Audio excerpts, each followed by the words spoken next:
Hey everybody, how are you? It's Abby from Craft Industry Alliance. Hope you're having a wonderful Wednesday. We go live every Wednesday to do our member spotlight, where we have an opportunity to talk with a member of Craft Industry Alliance to learn more about their business.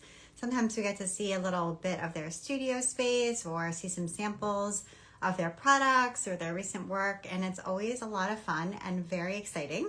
Today we're going to be talking with Elena from Mirrix Looms, and I'm very excited to learn more about her business.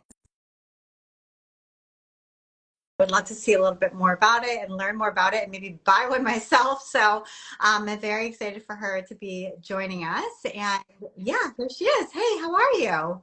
I'm doing well. How are you? So good. So glad you could join us today. And I was just saying that I want to buy a loom. So I love your products and would love to learn more about them. So just tell us a little bit about yourself and a little bit about your business as well. Yeah, so thank you so much for having me. I'm really excited to be doing this today. My name is Elena Kawachi. I work for Mirrix Tapestry and Bead Looms. We are a tapestry and bead loom manufacturing company based in Sturgeon Bay, Wisconsin, in the United States. I'm actually in Vancouver, BC right now, but thanks to the internet, we're kind of all over the place a little bit. So the company was actually started by my mother in Oh, 1996, so wow. almost 30 years ago. So I was just a little kid at the time. She was a stay-at-home mom and a professional tapestry weaver. And she was looking for a loom that she could take to my soccer games to weave on the sidelines. But she wanted a loom that was professional quality. And everything that she had tried was not working out for her. So she designed this loom. She had a friend who actually worked for a company that made fire trucks. And so he had all these fire truck parts in his barn. And so they kind of put together this loom using like plumbing parts and fire truck parts and all this stuff just for her. And this is the loom today. It actually looks fairly similar to the original one. We have 9 sizes now. This is a 12 inch, so it's one of our kind of smaller ones. Um, yeah, and so it turned out that other people were also interested. In a loom like that, which she didn't go into it planning on going into business. But that happened, and now we have our own manufacturing facility and our own employees, and it's just kind of grown into a wonderful company. And I get to work with my mom, which is really, really wonderful.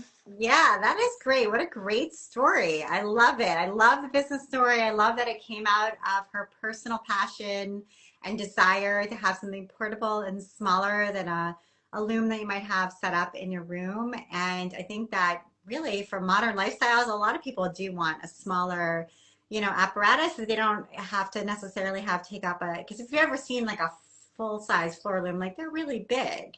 And it's an investment of space to and also of money, but to have one in your house. So I think it's really serves an important need.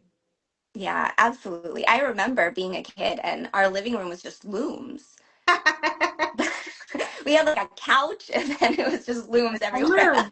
Yeah, and they're really big. So that's great. I love it. And so it sounds like you have two different types. You have tapestry looms like the one that you showed us, and you said it does come in different sizes, but you also have beading looms. And I think that that's pretty cool. So tell us about that piece too.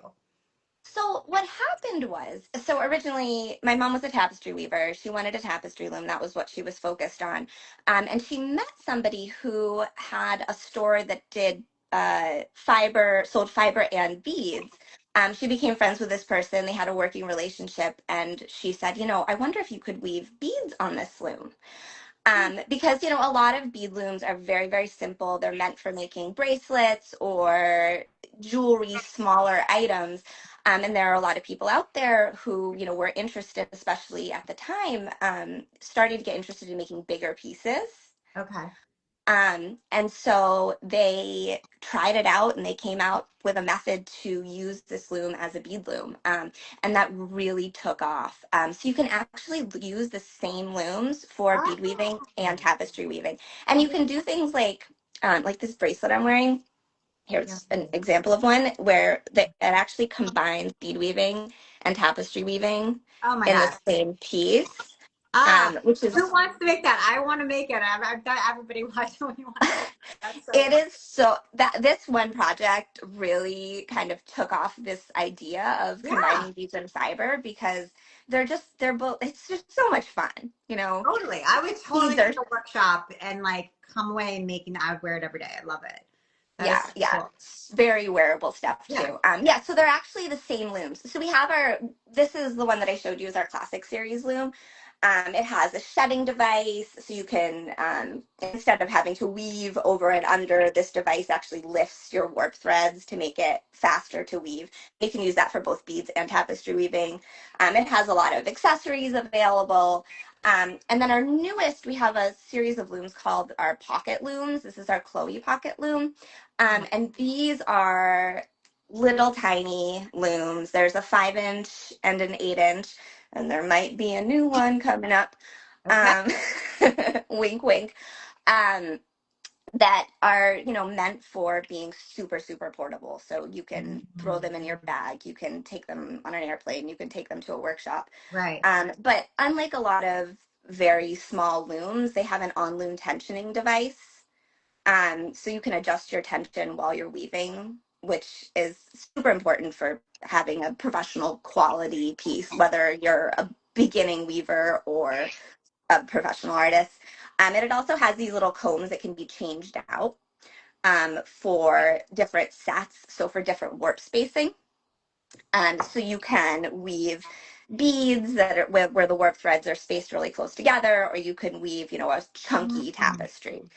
Um, so this is our, I mean, we came out with the pocket looms a few years ago, or maybe 5 years ago. But this has really taken off because, like you said, Yes. I think people are really interested in looms that they can take places Totally. with And them. that allows you, if you're truly just like a hobbyist who wants to experiment, try it, make some smaller projects, it allows you to like have a loom that you can take out and put away easily and just do like smaller things with. It may not be like your main craft, but it's a craft that you also enjoy. So I feel like that's really perfect for that person too.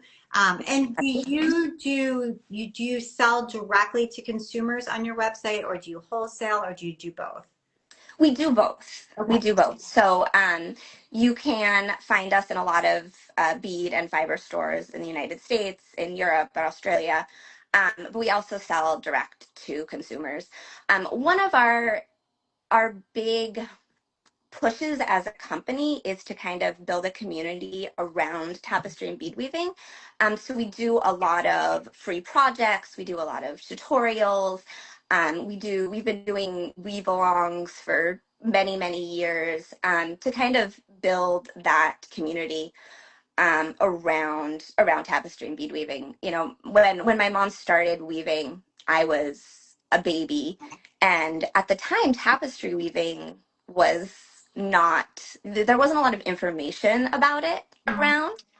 And so she took a class, but it was done on a rigid heddle loom, not a tapestry loom. And so it was really difficult to do. And, there were a couple books out there. And what she really wanted was community.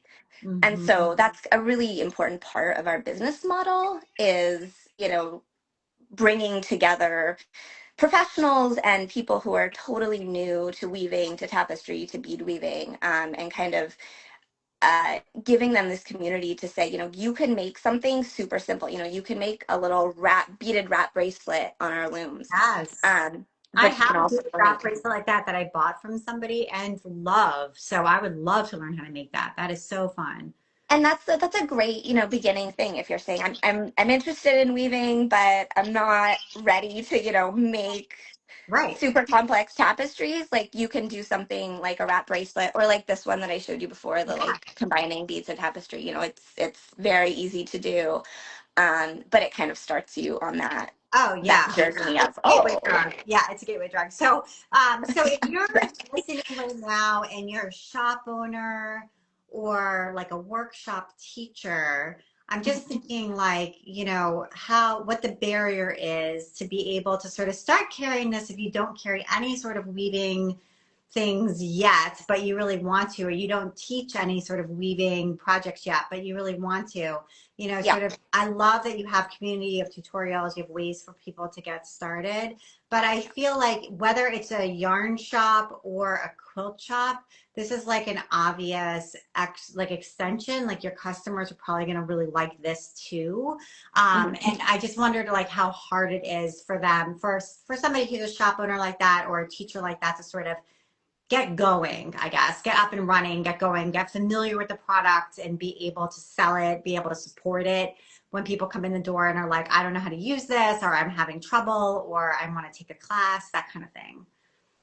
We definitely find that our most successful wholesale stores are ones where either the owner or somebody who works there is interested Right. in tapestry weaving, is interested in, even if they've never done it before, as long as somebody there has, knows how to work the loom, has done a project on it. There are some really small stores that are incredibly successful with our products, and I think it has 100% to do with the people and how passionate they are about doing that. And we try really hard to support stores and also teachers. We have a whole separate teacher wholesale account, Oh, okay. where we'll do drop shipping for teachers. So Nice. teachers can either buy looms for their students and sell them to their students, or pass on some of their wholesale discount to their students. And we Okay. also we just started something where we're also offering some projects that we have already designed to give to teachers, and Yes. licensing them to teachers and saying, hey, you can teach this to your Okay. students. You can buy kits if you want to at a discounted price, um, to really help that, because I think teachers are a really important part of this weaving community, Yeah, and that's great. crafting in general. So if you're a teacher or a shop owner out there, this is like a new thing that you can sort of get going with and get the Absolutely. materials and support you need, get some wholesale discounts, whole drop shipping, and be able to sort of start carrying this in your shop and actually have it succeed, start teaching this and actually like really, have students who really enjoy it and make some beautiful samples that inspire them and all the rest. So I love it. I'm very excited, very happy you all are members. I'm going to get one myself because I want to do it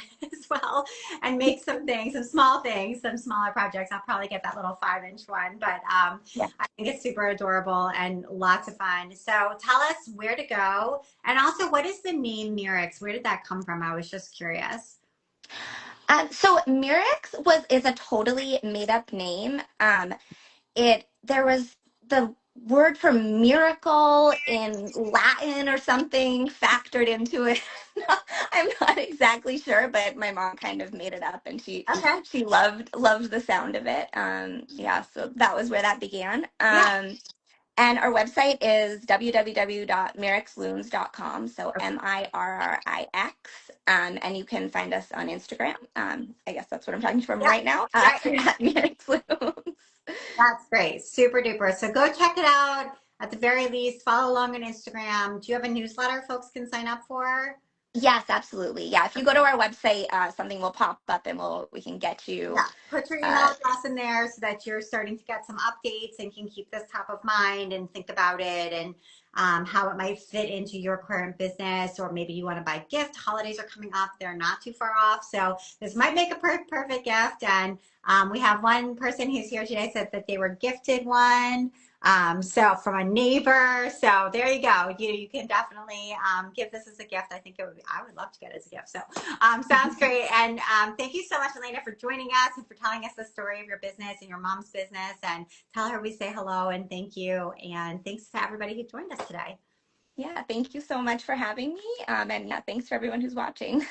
All right. Bye, everybody. See you next time. Bye.